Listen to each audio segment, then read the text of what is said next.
Hi friends, అందరికీ నమస్కారం. Welcome to my channel. Friends, ఇప్పుడిప్పుడే బ్రేకింగ్ న్యూస్ అయితే రావడం జరిగిందండి. ముఖ్యమంత్రి రాజీనామా, తీవ్ర షాక్లో పార్టీ నేతలు. దీనికి సంబంధించిన కంప్లీట్ డీటెయిల్స్ అయితే వీడియోలో చెప్పడం జరిగింది. వీడియోను పూర్తిగా చూడండి, అప్పుడే మీకు పూర్తి సమాచారం అనేది తెలుస్తుంది. అలాగే ఇప్పటి వరకు మన ఛానల్ ఎవరైతే సబ్స్క్రైబ్ చేసుకోలేదో దయచేసి సబ్స్క్రైబ్ చేసుకోండి. సబ్స్క్రైబ్ చేసుకోవడం వల్ల ప్రభుత్వం నుంచి వచ్చే ముఖ్యమైన అప్డేట్స్ అన్ని కూడా నోటిఫికేషన్ రూపంలో ముందుగానే మీకు తెలియజేయడం జరుగుతుంది. అదేవిధంగా లైక్ చేయడం మాత్రం మర్చిపోకండి. లేట్ చేయకుండా వివరాల్లోకి అయితే వెళ్ళిపోదాం. మహారాష్ట్ర ముఖ్యమంత్రి ఏకనాథ్ షిండే రాజీనామా చేశారు. ఈ వాల్టితో అసెంబ్లీ గడువు ముగియడంతో గవర్నర్కు కలిసి రాజీనామా సమర్పించారు. షిండేతో పాటు ఈ కార్యక్రమంలో మాజీ డిప్యూటీ సీఎంలు దేవేంద్ర ఫడ్నవీస్, అజిత్ పవార్లు పాల్గొన్నారు.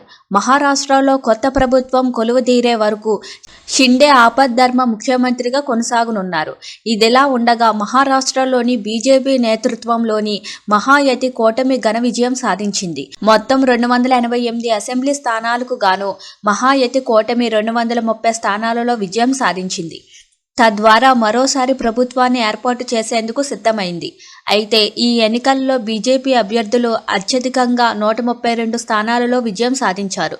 శివసేన వర్గం 57 స్థానాలలో, ఎన్సీపీ వర్గం 41 స్థానాలలో విజయం సాధించింది. దీంతో ఈసారి ముఖ్యమంత్రి పీఠాన్ని బీజేపీకి చెందిన నేత అధిష్ఠించే అవకాశాలు ఎక్కువగా ఉన్నాయి. ఈ క్రమంలో ప్రముఖంగా ఫడణవీస్ పేరును వినిపిస్తుంది. ప్రస్తుతం ఈ అంశాలపై ఉత్కంఠ కొనసాగుతూనే ఉంది. Thank you for watching this video.